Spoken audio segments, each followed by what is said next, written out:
everyone, welcome back to Melissa's Kitchen Table. Today I am going to be participating in an open collab with Fallon from Moss Family TV. I will leave a link down to her channel down below in the description area. So please head on over there after this video and watch hers.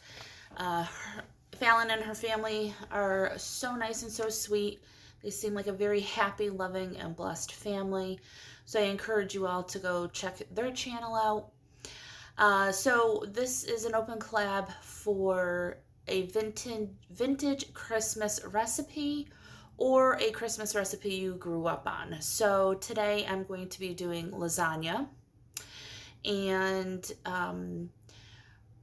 our holidays were kind of Italian. We didn't do like the 7 fishes or anything, but this is how we always did it. You start with your antipasto, salad, stuff like that. Sometimes it was homemade linguine, but usually it was lasagna and then whatever your main course was. It was like an all-day event. So yeah, that's what we're going to be making today. Stay tuned for that. Alright, so the first thing I start with is the ground beef. So I cooked 1 pound of that. I have that over here. It's all ready to go. I have a recipe of sauce, or you can use jarred sauce, whichever you prefer. And depending on the size, you're probably going to need 2 jars most likely.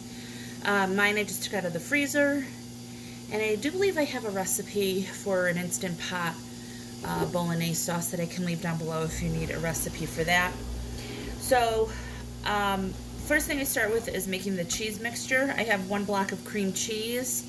I have 2 pounds of ragout. Some people use cottage cheese.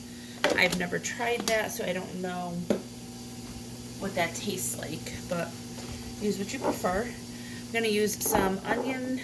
This is onion salt and some garlic powder. You, of course, can use fresh if that's what you prefer.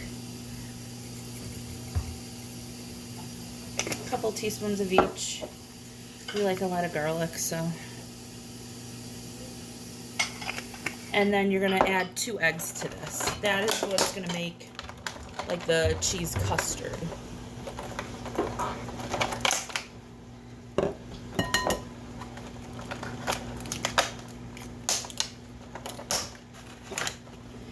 And this is the way we make it. My grandmother did not make it with the cream cheese, but that's just something that I have always done. That's up to you, how you want to do it. And then I just mix this together. A whisk would have been easier.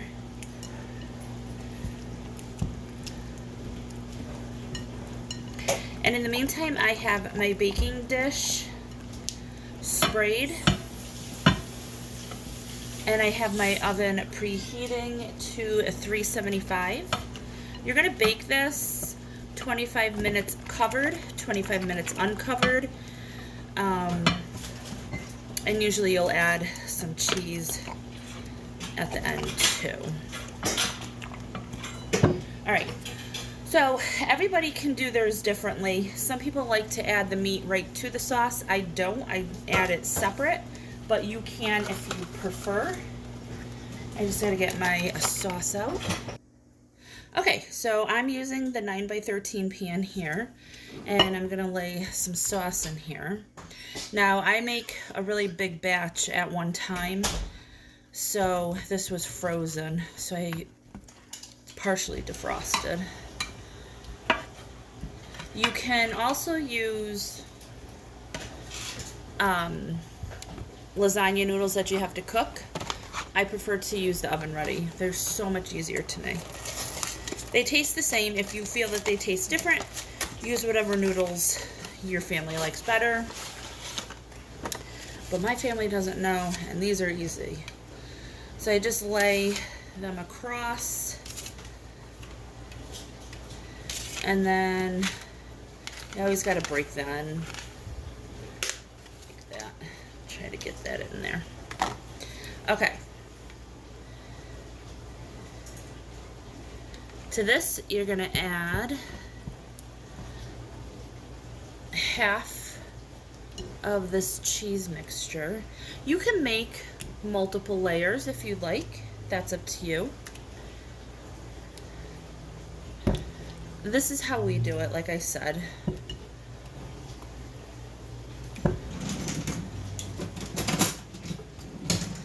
And then I like to use the offset spatula to smooth it out. Oh, I forgot my other cheese. Hang on one second. Okay, we use the whole block of mozzarella like that. And I just cut it into slices and put pieces like that. You, of course, can use the kind that's already shredded. You could shred it yourself, whatever you prefer. Usually, I will use all of the mozzarella in here, and then we top it with Parmesan. So now you're going to put another layer of sauce.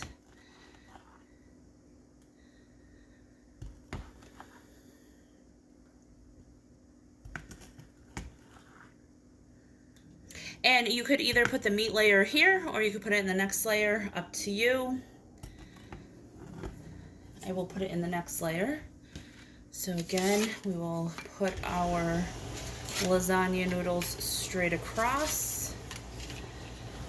And we'll use that broken one over here.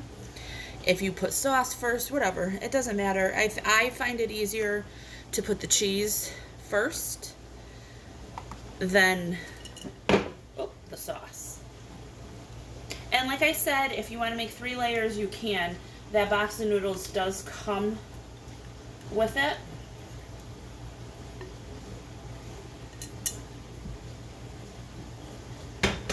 I personally prefer it a little less noodly, but whatever your family's preference is.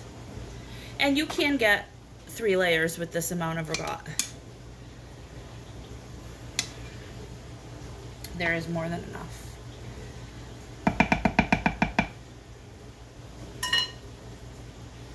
Alright, so let's put the beef in. Now, all I did was salt and pepper it. Well, I only salt and pepper it. And I put a little onion powder and some garlic. You can use sausage. You can use a combination of both. You can use these little meatballs. My grandma used to make little meatballs and put those in there. Of course, that just takes more time. But if you have the time, that's so cute. It's really nice to do it that way. This. Guys, lasagna is so easy to make. You don't have to make a big deal out of it. Alright, so I do have a little bit of cheese left over. Probably should have put more in the other layers. Maybe I'll just stuff it in this one. Like I said, no one's going to complain if you have more cheese. And no one will even know if you have more cheese in one layer than the other. Alright, and we will layer more sauce. You just want to make sure you have enough sauce for the top. That's the key thing when it comes to these no-bake noodles. You have to make sure they are moistened. Otherwise they dry out. Well, they're already dried out, but they become like brittly.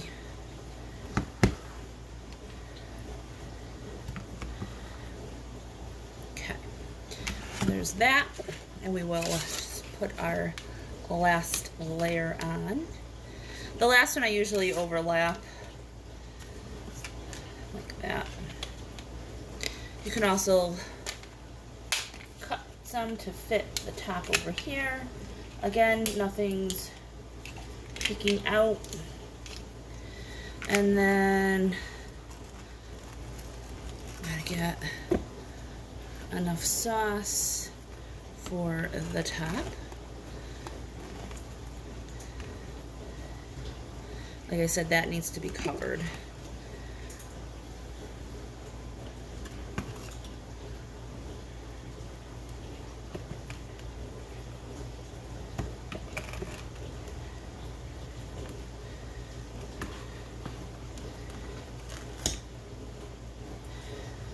then just spread that out. So we will cover this, bake for 25 minutes, then we will uncover it, and you could either add more mozzarella cheese, or like I said, I like to add a Parmesan at the end on the top, and bake it another 25 minutes. You could also bake this ahead of time, let it sit overnight. I'll show you. Let it sit and then reheat the next day. It's really good. Done again the next day. So like I said, I'm gonna cover this 25 minutes, 375. Take the foil off, put the parm on, 25 more minutes. Let it rest for at least 20 minutes so everything solidifies. And then I'll show you what it looks like plated up. So I hope you guys enjoy this video. And again, a big thank you to Fallon and her family. I love you guys. Merry Christmas to everyone. Happy holidays to everyone. And if you enjoy this video, please give it a thumbs up, hit subscribe and share, and I'll talk to you all next time. Bye.